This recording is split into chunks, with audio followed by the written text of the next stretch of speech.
Swastiastu, perkenalkan nama saya Niputu Indariniarsi, nomor absen 23 dari kelas 12 IPA 3. Nah, di sini saya mengambil materi dinamika pelanggaran hukum dalam rangka memenuhi proyek sumatif satuan pendidikan pada pelajaran PPKN. Nah, materi ini terdapat pada materi bab 2 yaitu perlindungan dan penegakan hukum.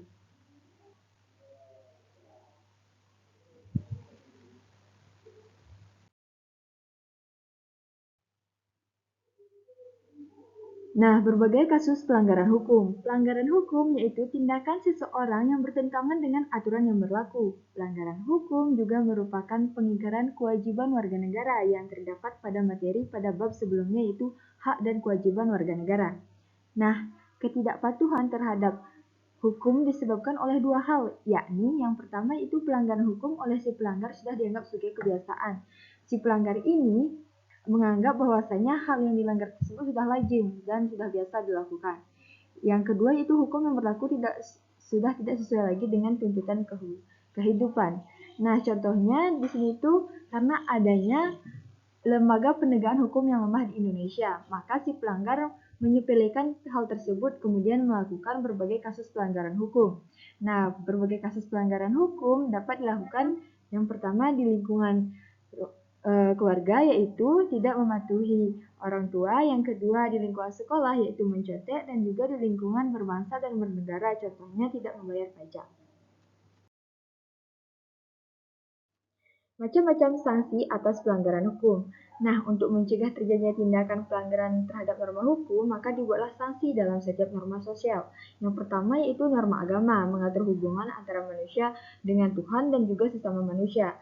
Hal ini jika dilanggar, maka kembali lagi sesuai dengan kepercayaan dan agama masing-masing terkait dengan karma yang diperolehnya.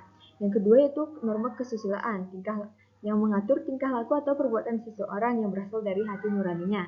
Nah, ketika norma kesusilaan dilanggar, pastinya bakal ada cemoohan dari orang lain dan juga akan menganggap bahwasanya si pelanggar ini tidak memiliki etika dan moral yang baik.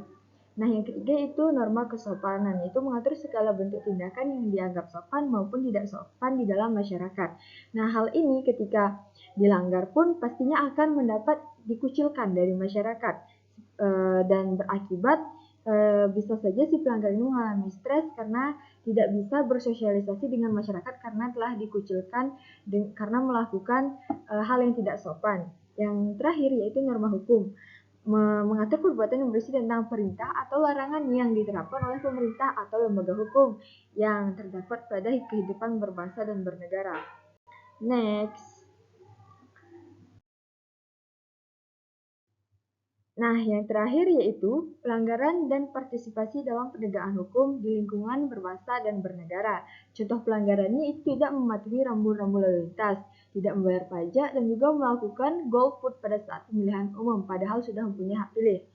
Nah, contoh partisipasinya yaitu untuk mencegah hal tersebut terjadi, kita harus melakukan hal yang kebalikannya, yaitu yang pertama bersifat tertib pada lalu lintas, yang kedua membayar pajak, dan yang ketiga mengikuti pemilihan umum jika sudah mempunyai hak pilih. Maka dari itu penting juga bahwasanya penegakan hukum di Indonesia harus lebih ditingkatkan lagi. Jangan sampai penegakan hukum di Indonesia menjadi lemah dan juga menyebabkan banyaknya timbulnya pelanggaran-pelanggaran hukum yang terjadi akibat pengingkaran kewajiban yang terjadi di negara Indonesia. Nah, hanya inilah yang materi yang dapat saya bawakan.